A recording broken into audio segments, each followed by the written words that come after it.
1000 രൂപയുടെ 18 മാസ തവണകളും സ്കീം 2-ൽ 2000 രൂപയുടെ 15 മാസ തവണകളുമാണുള്ളത്. ഓരോ മാസവും നറുക്കെടുപ്പ്. വിജയികൾ തുടർന്ന് പണമടയ്ക്കേണ്ടതില്ല. Anupama gold gallery, golden diamond, Edavanna, Thiruvali, Othayi. Areekode special operations group ക്യാമ്പിൽ പോലീസ് കമാൻഡോ സ്വയം വെടിവെച്ച് മരിച്ച സംഭവത്തിൽ കൊണ്ടോട്ടി ഡിവൈഎസ്പിക്ക് അന്വേഷണ ചുമതല. വിനീതിന്റെ മരണം ആത്മഹത്യ തന്നെയാണെന്നാണ് പോസ്റ്റ്മോർട്ടം റിപ്പോർട്ട്. ഉയർന്നുവന്ന എല്ലാ ആക്ഷേപങ്ങളും അന്വേഷിക്കുമെന്ന് ജില്ലാ പോലീസ് മേധാവി ആർ വിശ്വനാഥ് IPS പറഞ്ഞു. അന്വേഷണവുമായി ബന്ധപ്പെട്ട് വിനീതിന്റെ ഫോൺ പരിശോധിക്കും. റിഫ്രഷ്മെന്റ് കോഴ്സിൽ പരാജയപ്പെട്ടതിന്റെ പ്രയാസം വിനീതിന് ഉണ്ടായിരുന്നുവെന്നാണ് നിഗമനം. കോഴ്സിന്റെ ഭാഗമായുള്ള ഓട്ടത്തിൽ സെക്കൻഡുകളുടെ വ്യത്യാസത്തിലാണോ വിനീത് പരാജയപ്പെട്ടതെന്ന് പരിശോധിക്കും. വിനീത് ഉൾപ്പെടെ 10 പേരാണ് പരാജയപ്പെട്ടിരുന്നത്. ഡിസംബർ 9 മുതൽ 3 ദിവസം വിനീതിന് ലീവ് അനുവദിച്ചിരുന്നുവെന്നും ജില്ലാ പോലീസ് മേധാവി ആർ വിശ്വനാഥ് പറഞ്ഞു.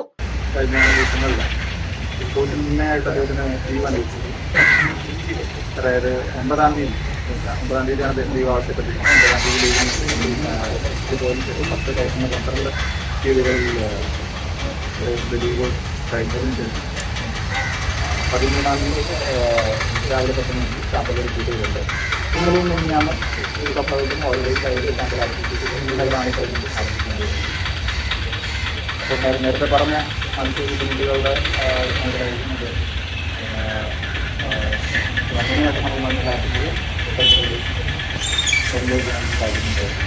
വിനീതിന്റെ മരണത്തെ തുടർന്ന് SOGയുടെ നോഡൽ ഓഫീസർ കൂടിയായ ഉത്തരമേഖലാ IG കെ സേതുരാമൻ ഉൾപ്പെടെയുള്ള ഉന്നത പോലീസ് ഉദ്യോഗസ്ഥർ അരീക്കോട്ടെ ക്യാമ്പിലെത്തി പരിശോധന നടത്തിയിരുന്നു.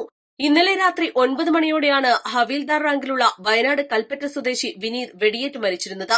വെടിയൊച്ച കേട്ട സഹപ്രവർത്തകർ ചെന്ന് നോക്കിയപ്പോൾ ശുചിമുറിയിൽ വിനീത് വെടിയേറ്റ് കിടക്കുന്നതാണ് കണ്ടിരുന്നത്. AK-47 റൈഫിൾ ഉപയോഗിച്ചാണ് വെടിവെച്ചിരുന്നത്. മരണം ആത്മഹത്യ തന്നെയാണെന്നാണ് പോസ്റ്റ്മോർട്ടം റിപ്പോർട്ട്. മരിക്കുന്നതിന് മുൻപ് വിനീത് സുഹൃത്തിനയച്ച വാട്സ്ആപ്പ് സന്ദേശവും പുറത്തുവന്നിരുന്നു.